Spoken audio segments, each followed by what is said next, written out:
Cursed possessions, the surgeon's kit. Have you ever wondered why so many cultures warn against bringing home the belongings of the dead? What happens when those items carry not just memories but souls? I've worked in the family's second-hand business for 12 years alongside my father and Uncle Rick. Our white 2004 Nissan truck has a rattling engine, but it always starts even on the coldest mornings. The truck bed is faded from the sun, the front bumper is tied with wire, and the door still bears the faded lettering "Purchase of cherished objects, antiques, furniture, and old books, cash payment."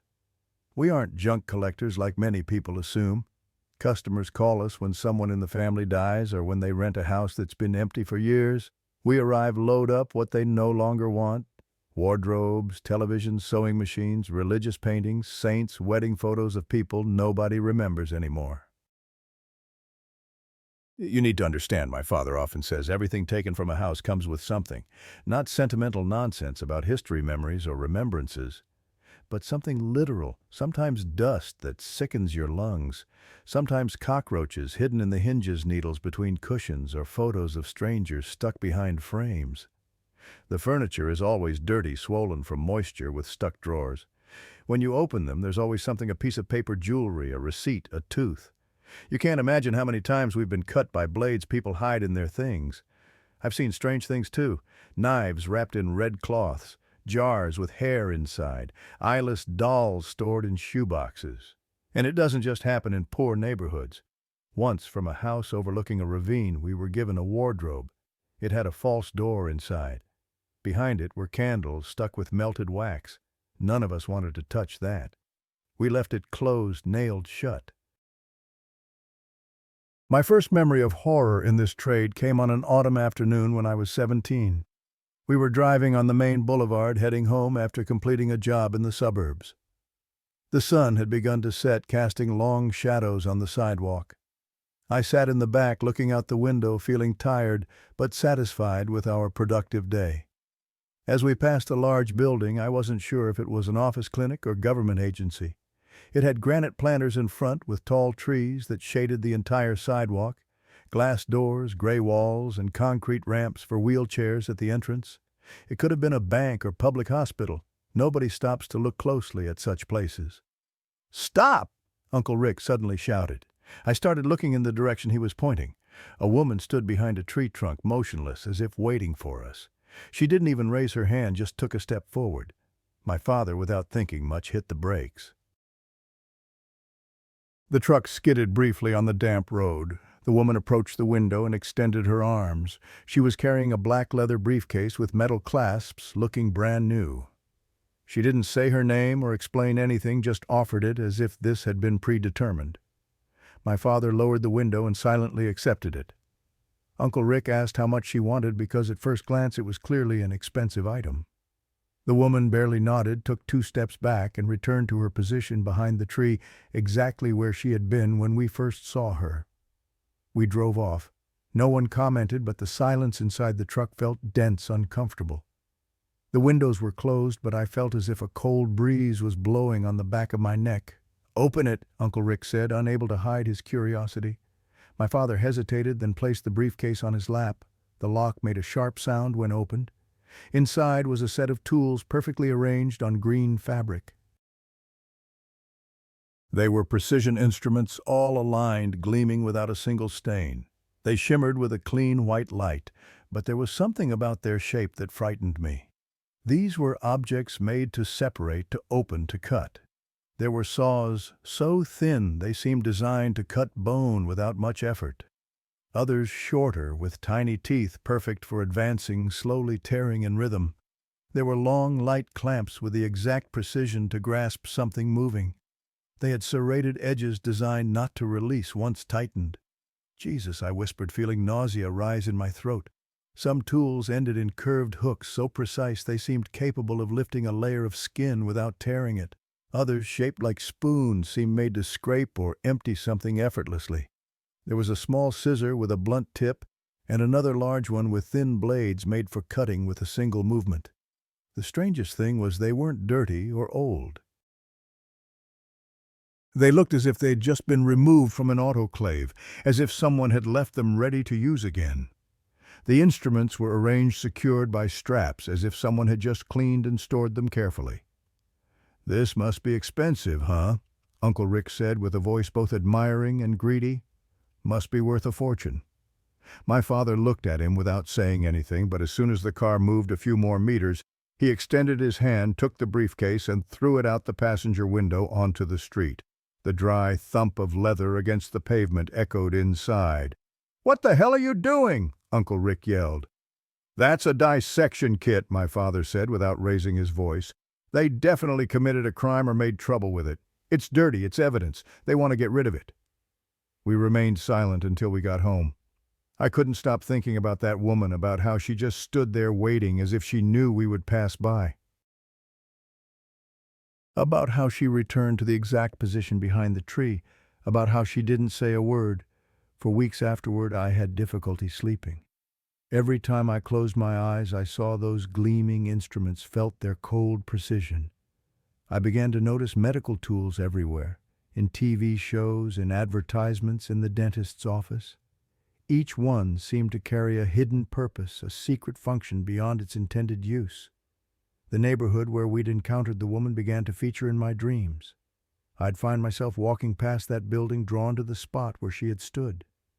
In these dreams, the tree was larger, its branches reaching down like arms, its roots breaking through the concrete like fingers grasping for something lost. My father never mentioned the incident again, but I caught him scanning newspaper headlines with unusual attention. He seemed to be looking for something specific, something he feared finding. A few weeks later, I came home from school and heard my parents arguing in the kitchen. Their voices were low, tense. When I entered, they immediately fell silent. "What's wrong?" I asked. My mother turned away, pretending to be busy with dinner. My father looked at me for a moment before saying, "They found a surgeon. He killed 7 patients over the past 3 years, performed unnecessary surgeries, deliberately caused complications. They're looking for his personal kit." I stood there, feeling cold run down my spine. "Where?" "The big gray building on the main boulevard," he said softly. "Private clinic. That's where he worked." My hands began to shake. "The woman, the case we found." "Don't mention it." My father cut me off, his voice sharp with fear. "Not ever. To anyone. Understand?" That night I dreamed of the woman. In the dream she stood by my bed holding the open leather case. She didn't say anything, just handed me a shiny tool of strange shape. When I looked down, I saw it already in my hand, fitting perfectly as if it belonged to me. I woke up, heart-pounding cold sweat. The scary thing wasn't the dream, but the comfortable feeling of holding that tool. The familiar feeling, as if I had used it before.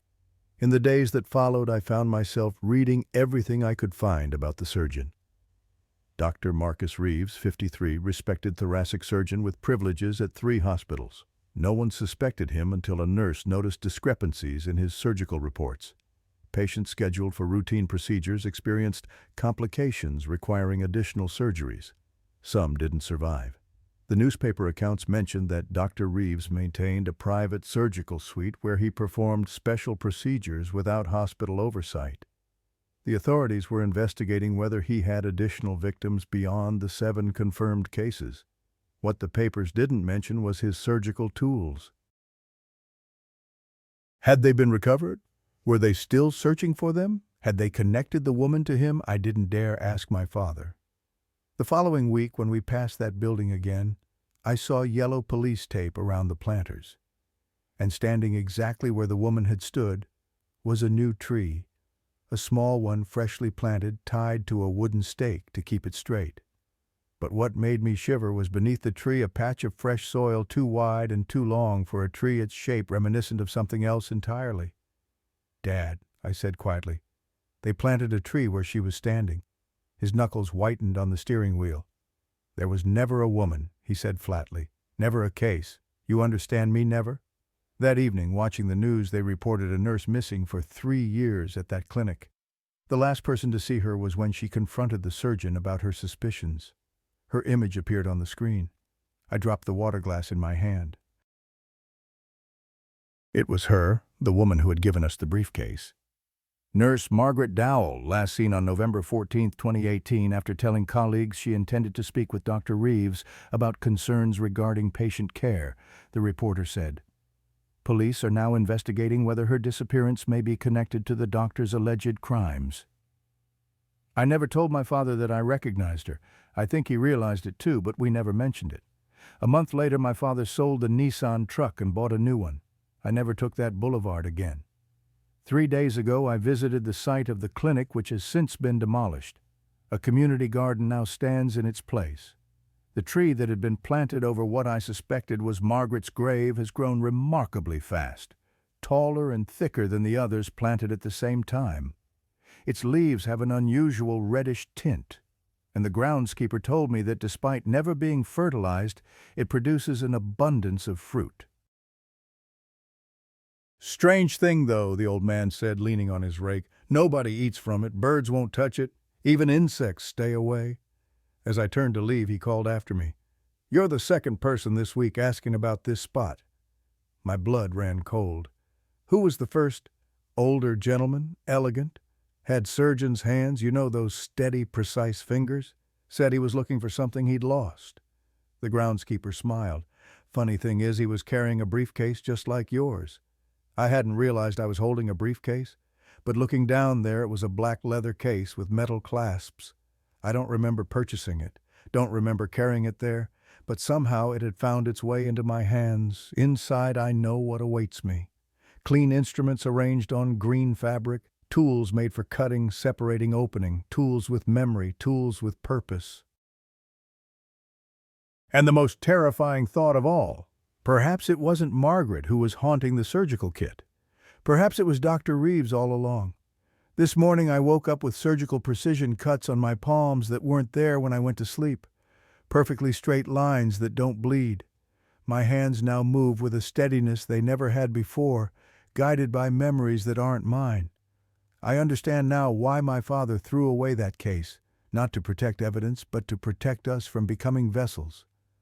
Some tools don't just cut flesh, they carve new purposes into those who hold them. And I fear mine has already been decided.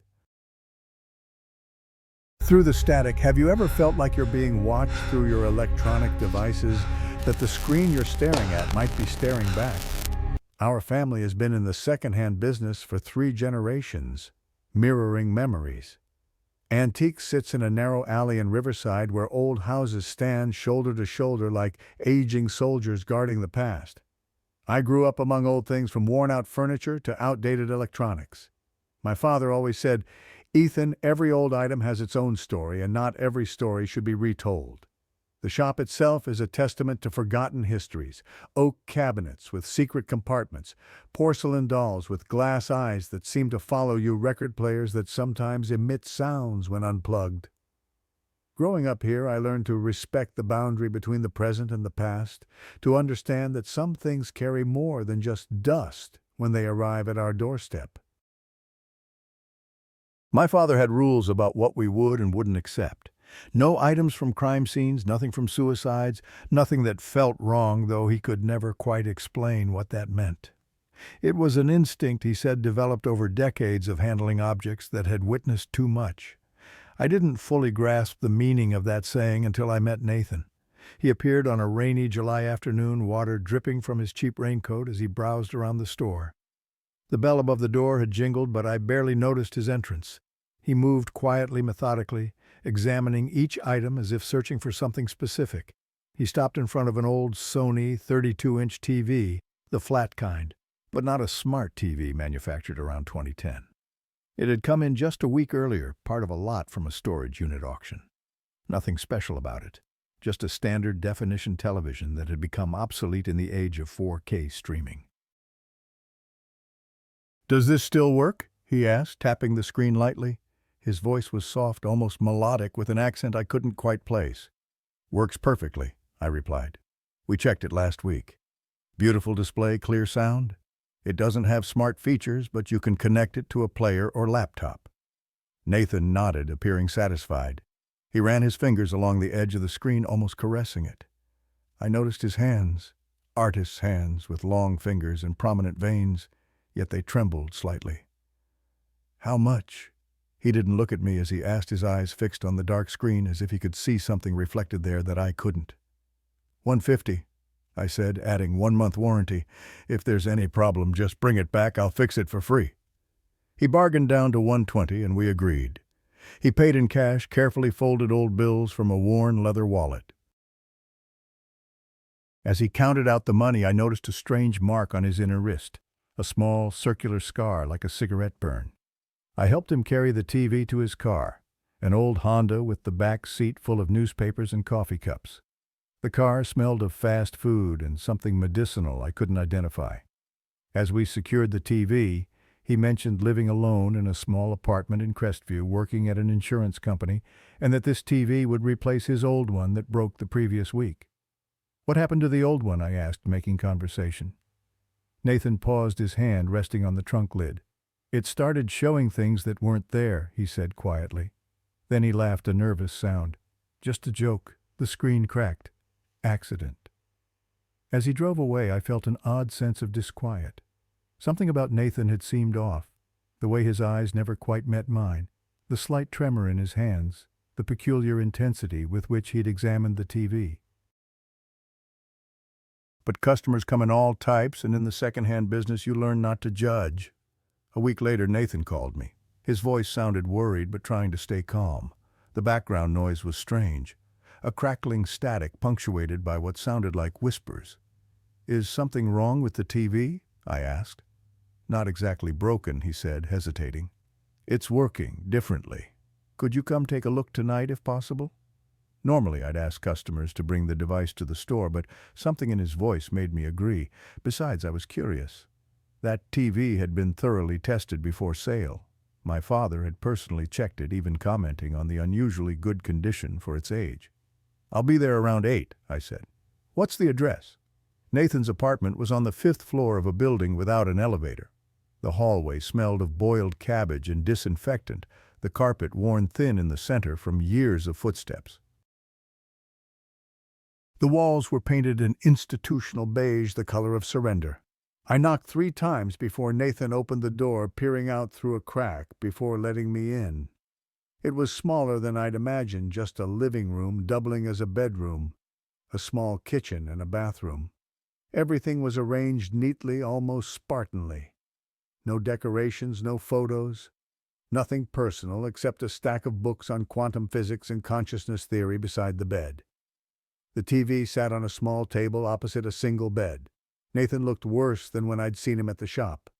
His eyes were bloodshot with dark circles beneath them. His hair, which had been neatly combed before, stuck up in random directions as if he'd been running his hands through it repeatedly. "It started Tuesday evening," Nathan explained as I sat in the only chair in the apartment. "At first I thought it was a channel issue, but then—" He turned on the TV. The screen displayed a normal news program. I raised my eyebrows.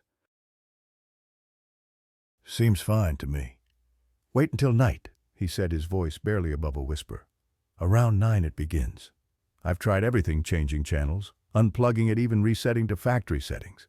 Nothing works." I noticed he'd set up a digital camera on a tripod pointing at the TV. "You've been recording it." "Trying to," he said. "But it doesn't show up on the recordings. Just static." I agreed to stay. We ordered food, talked about work and life. Nathan seemed like a normal man, somewhat lonely, but nothing unusual. He'd moved to the city 3 years ago after a personal setback he didn't elaborate on. The insurance job was just to pay bills while he worked on a book about the thin places between worlds, which he described as areas where reality becomes permeable. "Like doorways?" I asked. "More like windows," he said. "Places where you can see through but not necessarily pass through, unless something pulls you." As the clock struck 9, he became tense, staring at the TV screen. The news program had given way to a sitcom, the laugh track artificially cheerful in the strained atmosphere of the apartment. Right then, the screen switched to static. I stood up to check the cable, but everything was securely connected. When I turned back, I froze. The screen no longer showed the sitcom. Instead, it displayed a living room. Not an ordinary living room from TV shows, but an old one with 70s furniture. Dim light, pale yellow, and a family sitting around a dining table. A middle-aged man, a woman and two children, a boy and a girl. They weren't talking, not moving, just sitting there looking straight ahead as if looking at us. "See?" Nathan whispered. "I can't change the channel, can't turn it off." I took the remote from his hand, pressed the power button. Nothing happened. I pressed other buttons, volume channel change. The TV didn't respond. Finally, I went over and unplugged it. The screen remained lit. "This isn't possible," I muttered, feeling cold sweat run down my back. It must have a backup battery or something. But I knew these TV models don't have backup batteries. There's no way it could work without electricity. Yet here it was, showing a scene that couldn't possibly be broadcast operating without power. "They don't do anything," Nathan said, his eyes not leaving the screen. "Just sit there, but wait a bit longer." We waited. Minutes passed in silence. Then about 20 minutes later, the man on the screen slowly turned his head, eyes looking directly at the camera. His expression remained unchanged, but his eyes, I could swear he saw us. "He's counting," Nathan whispered. "What?" "Watch his lips. He's counting." I looked closer. Indeed, the man's lips moved slightly as if counting. 1, 2, 3. "I'll take it back to the store," I decided. "We need—" "No!" Nathan almost shouted, startling me. "Don't take it away. I need to know what's happening." "Nathan, there's clearly something wrong with this TV. I'll refund you." "It's not a technical issue." He looked at me, eyes wide. "Each night more people appear in the room. Last night there were 7. They all look at me. They all count." I felt a chill run down my spine. "You need rest. This is just—" "I researched this TV," he interrupted. "Where did it come from?" I hesitated. "From a storage unit auction. The previous owner didn't claim their belongings." Nathan shook his head. "Not true. I traced the serial number. This TV belonged to a family in Greystone Heights Apartments. The whole family died in the fire 3 years ago." I felt my blood freeze in my veins. The Greystone fire was a major tragedy that had dominated local news for weeks. 13 people lost their lives, including a family of 4 parents and 2 children. The fire marshal had never determined the cause, though rumors circulated about faulty wiring or arson. "Impossible," I stammered. "We never buy items from fire or accident sites. My father has strict rules." "Then how do you explain this?" He pointed at the screen. I looked back and froze. There were now 4 people in the living room, just as Nathan had said. And though the image was blurry, I could recognize them from the news reports, the Williams family who had died in the fire. "I need to know what they're counting down to," Nathan said, his voice almost frantic. "Each night the number gets closer." "I'm taking this away," I said, trying to keep my voice steady. "I'll refund you double. You shouldn't be near this thing." "No!" He pushed me away with surprising strength. "I'm close to understanding they're trying to tell me something." His eyes had a feverish gleam that made me step back. The reasonable customer I'd met at the shop had been replaced by someone on the edge of a breakdown. Or perhaps he'd always been this way and I just hadn't noticed. "At least let me try to figure out where it came from," I said, trying a different approach. "I'll check our records, ask my father. There might be an explanation." This seemed to calm him slightly. "Fine, but leave it here. I need to watch, need to understand." I left his apartment unsettled, with promises to return the next day with information. That night I couldn't sleep. Every time I closed my eyes, I saw the Williams family sitting around their table, mouths moving in silent countdown. When I finally did drift off, I dreamed of fire, not roaring flames, but a slow, methodical burning like paper blackening under a magnifying glass in the sun. The next morning I confronted my father about the TV. He denied knowing anything about its connection to the Greystone fire, seemed genuinely shocked at the suggestion. Together we checked the inventory records. The TV had indeed come from a storage unit auction purchased as part of a lot that included furniture and boxes of books. "Someone must have salvaged it from the site," my father theorized. "Firefighters' cleanup crew. These things happen though they shouldn't." "We need to take it back," I insisted. My father nodded gravely. "Some things carry more than memories, son. Some carry debts." We tried calling Nathan repeatedly over the next few days, but he never answered. I went by his apartment twice, knocked until my knuckles hurt, but there was no response. The building manager refused to let me in without Nathan's permission or a police order. All I could do was leave notes under his door offering help, begging him to call me. 2 weeks later, I received a call from the police. They found Nathan in his apartment sitting in front of the TV. He had died from a heart attack despite being only 35 with no history of heart disease. The strange thing was the TV was still on, although unplugged. And according to the neighbor, Nathan had been screaming all night, talking about numbers and people coming. He kept shouting, "They're at 0, they're coming through," the elderly woman told the detective as I stood in the hallway listening. I called the building manager, but by the time anyone came, there was just silence. When the police allowed, I went to retrieve the TV. I wanted to see it once more with my own eyes. But when I arrived, they told me there was no TV in the apartment. The small table was empty, no cables, no sign that a TV had ever been there. When I insisted, the detective looked at me strangely and suggested I might be confused about the apartment number. But I wasn't confused. This was definitely Nathan's apartment. Same worn carpet, same stack of books by the bed, same sparse furnishings. Everything except the TV. And something else was different, too. A smell I hadn't noticed before, faint but distinct. Smoke, not cigarette or cooking smoke, but the acrid scent of electrical fire. "Did something burn in here?" I asked the detective. "Not that we found," he replied, making a note in his pad, though the medical examiner mentioned unusual burns on the victim's eyes. Almost like severe corneal flash burns, the kind you get from staring at a welding arc. Any idea what might have caused that? I shook my head, unable to speak around the lump of fear in my throat. A week later, I received a package at the store. No sender information. Inside was a small USB drive. When I plugged it into my computer, I saw a single video file. It was news footage of the Greystone fire, but something was strange. As the camera zoomed in on the burning building, I could see one apartment still intact amid the sea of flames. In that apartment, a family of 4 sat around a table looking out the window. They weren't panicking, not trying to escape. They just sat there, their mouths counting each second passing, waiting for the flames to engulf them. And at the end of the video, a short message appeared. "They count the days until we reunite. Tonight is the final night. You're next." There was also a document file on the USB. Opening it revealed Nathan's journal with his final entry dated the day before his death. I understand now why they chose me, why they reached out through the screen. 3 years ago, I was driving home late, distracted, texting. I ran a red light at the intersection by Greystone Heights. I hit an electrical pole that caused the power surge that started the fire. I fled the scene. No one ever knew, but they knew. They've been watching me through every screen, waiting for the right moment, counting down the days until justice. Tomorrow the count reaches 0. Tomorrow they come through. I've destroyed the USB, closed the shop, and tried to forget. But every night all my screens come alive at exactly 9:00 p.m. My phone, computer, even my digital watch.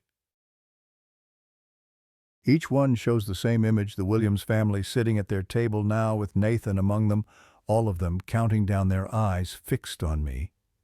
The space between worlds isn't as wide as we believe. Sometimes all it takes is a piece of glass for them to look through. And sometimes when they look long enough, they find a way to reach through. Tonight the count reaches 0. The Collector. My name is Daniel, but everyone in the family calls me Junior as I'm the youngest in a 3-generation antique business. Fairfield Antiques sits in a narrow street in Old Town, where worn memories are bought and sold like commodities. My father and Uncle Ben have run the shop since I was small. Now, at 25, I've joined the family business too. Our work has a rhythm to it. Estate sales, house clearances, storage unit auctions. We sift through the remnants of lives ended or changed, salvaging what others discard. My father taught me to approach each job with respect. We're not just buying objects, he often says. We're taking custody of memories, some benign, some not. The shop itself is a testament to our philosophy: organized chaos with everything meticulously documented. Victorian writing desks alongside mid-century modern chairs. Vintage cameras next to antique clocks that still keep perfect time. My favorite section houses the books. Leather-bound volumes with gilt edges, their pages yellowed with age, carrying the scent of centuries past. It all began on a pouring, rainy afternoon in late October. The kind of rain that seems determined to wash away the world, drumming against the shop windows like impatient fingers. Business was slow, as it often is during bad weather. I was cataloging a collection of Art Deco jewelry when the phone rang. We received a call from a woman named Claire saying she was the niece of a gentleman who had recently passed away. She needed to clear his house for sale and wanted us to buy all the furniture. "My uncle lived alone," she said over the phone, her voice cultured but with an edge of urgency. "He was rather private. I don't have much time in the city, so I'd like to resolve this quickly." Something in her tone caught my attention, a nervousness that seemed excessive for a routine estate clearance. But business had been slow and a complete house purchase could be profitable, so we agreed to come the next day. The house was in an old residential area in the historic district, a two-story mansion with a small garden that had been abandoned. The contrast was immediate and striking. A grand Victorian home with ornate gables and a wraparound porch surrounded by unkempt grounds that seemed to be consuming the structure. Weeds grew knee-high and bougainvillea vines covered the rusty iron fence, their vibrant flowers the only color in the otherwise gloomy setting.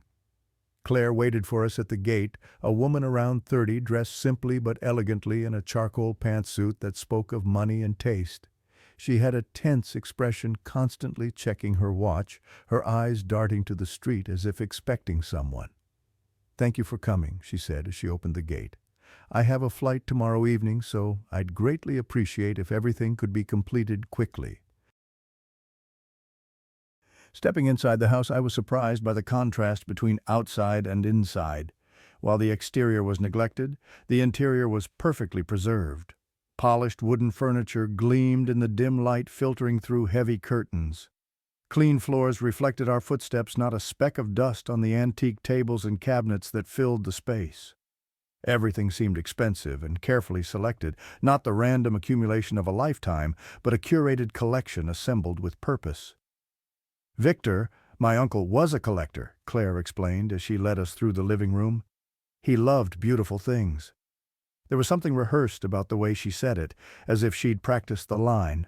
I exchanged glances with my father, who had developed an instinct over decades for when something wasn't quite right. He gave me the subtle nod that meant, "Be alert." "Did your uncle live here long?" my father asked casually. "All his life," Claire replied. It was the family home. Another inconsistency. The house showed no evidence of generations of habitation. It felt more like a museum display, a perfect recreation of a Victorian gentleman's residence, rather than a lived-in home. "My uncle's study is upstairs," Claire said, leading us up the staircase. "That's where he spent most of his time." The staircase creaked under our weight, the first sign that this was indeed an old house beneath its perfect appearance. The upstairs hallway was lined with closed doors, all painted the same deep burgundy. The study was at the end, the heavy oak door slightly ajar.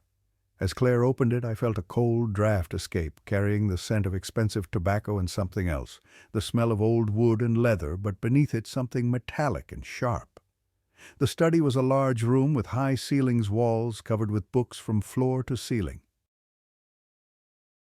A heavy mahogany desk stood near the window, behind it a brown leather swivel chair that looked more comfortable than antique. A desk lamp with a green shade sat on the desk, illuminating a stack of neatly arranged papers.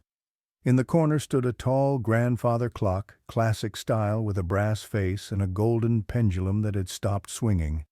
"Everything here is for sale," Claire said, her voice seeming hurried. "I just need to keep some personal documents." While my father and Uncle Ben began appraising items in the living room, I stayed in the study with my cousin Alex. We began inventorying the books and small items, making notes of particularly valuable pieces. First editions of classic novels, rare scientific texts, a complete set of encyclopedias bound in matching leather. "Doesn't this feel strange to you?" Alex whispered as we rummaged through desk drawers. "This house doesn't seem like someone lived here." I nodded.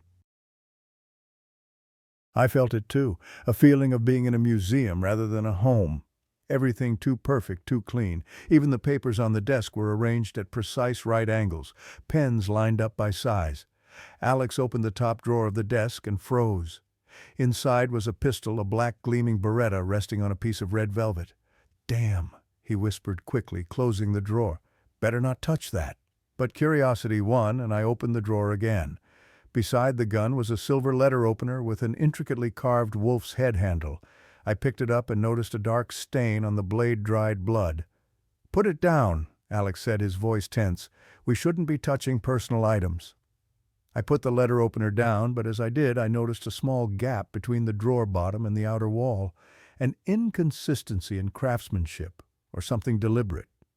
"Wait," I said, reaching into the gap. My fingers touched a small button. When I pressed it, there was a soft click and a secret compartment opened beneath the main drawer. In the secret compartment was a large brown envelope.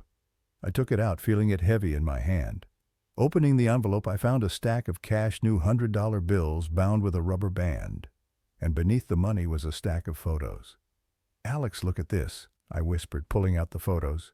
They were Polaroids apparently taken with a modern instant camera that still uses film. They had a 70s-like tone with yellow lights, orange shadows, and coarse grain that distorted the faces. The photos were perfectly arranged one on top of another. The first one showed women lying on tables on a desk or on a carpet. Different rooms of the house we were standing in, but always with the same composition lamplight. From one side, a glass of water on some surface, and arms crossed over the chest. "They're not sleeping," Alex whispered, eyes wide. "They look like they're dead." Dead people with arms crossed over the chest. I didn't want to look anymore, but Alex continued flipping through them slowly, his eyes not leaving the images.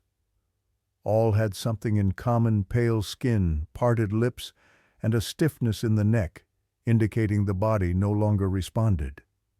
In the background of one photo, we could see furniture identical to that in the study. The same green lamp, the same bookcase. Everything became clear. The person who had taken these photographs must have looked exactly like someone who would have an office like this with secrets like these. A man who worked alone, smoked expensive cigars, kept a gun in the drawer, and locked away things that shouldn't be opened. I saw a series of numbers written faintly on the back of a photo, 4 digits like a code. Alex began checking the rest of the furniture, looking at corners, feeling the bases, opening and closing drawers as if looking for a button. "There must be something more," he muttered, his voice a mix of dread and excitement. He approached the grandfather clock. It was a tall, imposing piece, nearly 6 feet tall, with a thick glass case running from the top to the floor. The door opened with a side hinge and revealed the metal face above, with engraved Roman numerals and fixed clock hands, while the glass protected all the internal machinery, only exposing the golden pendulum that wasn't moving. Alex placed his hand on the clock frame, searching with his fingers for any irregularities. He gently tapped the edges, listening for hollow sounds. He tried the numbers we had seen in the photograph in a hidden combination behind it. Turning the dial, 1, 2, 3, 4 clicks. The next sound was dry, precise, like a mechanism releasing after years. The inner panel opened just a few centimeters. Alex pulled it with his nails and took out 2 things from inside: a braided gold chain and a black unlabeled USB drive. "We should tell Dad and Uncle," I whispered, suddenly aware of how far we'd gone beyond simply cataloging items. "No," Alex said, his eyes lighting up. "Let's see what's on the USB first." He took out a laptop from his backpack, placed it on the desk, turned it on, and plugged in the USB. The computer recognized it immediately. When loaded, a single folder appeared named Delete. Alex opened the folder. Inside was a collection of videos. He double-clicked on one of the videos, and I felt a sense of dread as it began to play. The videos were recorded with a hidden camera capturing scenes in the very study where we were standing. Same clock, same bookcase, same green lamp. A man appeared, tall, thin, with slicked-back, gray-black hair, and a woman, one of the same women from the photographs. None of them seemed to know they were being recorded. They chatted, laughed, raised glasses, smoked. The atmosphere gradually became more intimate, slower, until the tone of the conversations changed. There were whispers, breathing sounds of discomfort or fear. And then off-frame something happened, something we couldn't see but could hear. A harsh sound, a dry thump, a silence that lasted too long. The man returned alone, carrying the woman, arranged her on the carpet, crossed her arms over her chest, and took the photograph. The end of the video was always the same. The man lifted the woman's body from the carpet with a calmness that froze the blood. He carefully placed her on the desk as if following a protocol. Opened the top drawer, took out the letter opener, the same one we found earlier, and plunged it into her neck. He bent down, bringing his face to the wound, and drank. The camera didn't tremble. It didn't cut, just remained fixed, capturing the moment. He stayed there motionless, breathing heavily, as if that scene gave him life. Then, without saying a word, he turned off the light and the recording ended. I couldn't breathe. My heart raced, a pressure in my chest. I was certain we were watching something real, not a movie, not an act. Alex was pale, his eyes fixed on the screen as if he couldn't look away. The computer fell silent. Outside, it had just stopped raining. We sat in silence, not knowing what to say or do with what we had just seen. "We need to call the police." I finally spoke, my voice sounding strange and distant to my own ears. "And say what?" Alex asked. "That we found evidence of crimes in the home of a dead man we're clearing out. They'll ask why we were rummaging through personal items. We could get in trouble." "But those women are dead," he said, closing the computer. "This is old stuff. Claire doesn't even know about this." Speaking of Claire, I suddenly realized she had been gone for a long time. "Where is she?" "Downstairs with Uncle and Dad," Alex said, but he didn't seem certain. "We went downstairs to find her. My father and Uncle Ben were packing some small items from the living room." "Where's Claire?" I asked, trying to keep my voice casual. "She said she had an urgent call," my father replied. "Left about half an hour ago. Told us to continue and call her when we're done." I exchanged looks with Alex. Something wasn't right. "Dad," I said, "I think we should leave right now." "Why? We've only done half—" "Listen to me," I interrupted. "We need to go, right now." Something in my voice made him not argue. We quickly packed our things and left, leaving the study exactly as it was. I didn't tell my father about what we'd found. Not then. It wasn't until we were back at the shop, doors locked and blinds drawn, that Alex and I revealed what we had discovered. My father's face grew ashen as we described the videos. Uncle Ben crossed himself, a gesture I'd never seen him make before. "We need to report this," my father said firmly. "But the business," Uncle Ben began. "Damn the business!" My father slammed his hand on the counter. "Those are women's lives we're talking about." We agreed to go to the police the next morning. That night none of us slept well. I kept seeing the man's face, the cold, methodical way he arranged the bodies, the ritualistic precision of his movements. But when we arrived at the police station the next day, we were met with skepticism. The detective listened to our story with increasingly obvious disbelief. He took notes, promised to look into it, but his expression made it clear he considered us either pranksters or delusional. "Do you have this USB drive with you?" he finally asked. Alex reached into his pocket, then frowned. "I had it right here, I swear." We searched all our pockets. The car retraced our steps. The USB was gone. "Convenient," the detective said dryly. "Well, if you find it, bring it in. Meanwhile, I suggest you stick to selling antiques and leave police work to professionals." A week later, we discovered our workshop had been broken into.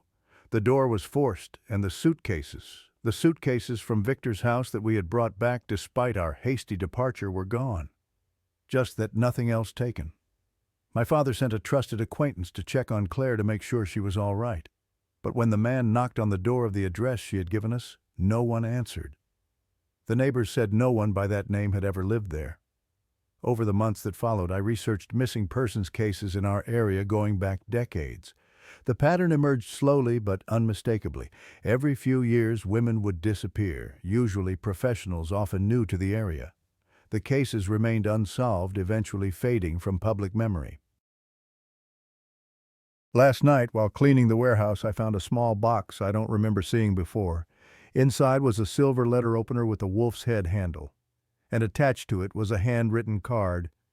"Thanks for keeping it safe. I'll come for the rest of my items soon." When I held the letter opener, a drop of dark red liquid fell from the blade, still fresh. And on the wall behind me, I saw a shadow move, tall and thin, with slicked back hair. I've installed cameras throughout the shop and my apartment. Last night they captured a figure standing over my bed as I slept. A tall, thin silhouette with no face, just a void where features should be. This morning I found a business card on my nightstand. Fairfield Antiques, it read, but with Victor's name where mine should be. The medical examiner's report I obtained showed Victor died of exsanguination, complete blood loss, but with no external wounds. As if something had drained him from the inside out.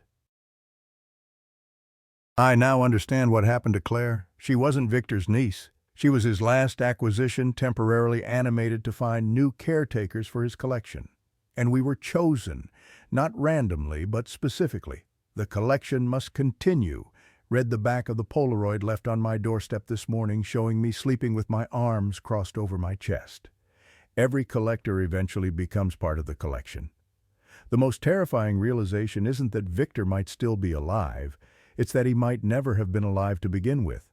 That what consumed those women was something merely wearing the appearance of a man, something that's been collecting souls for centuries, and now it's collecting me.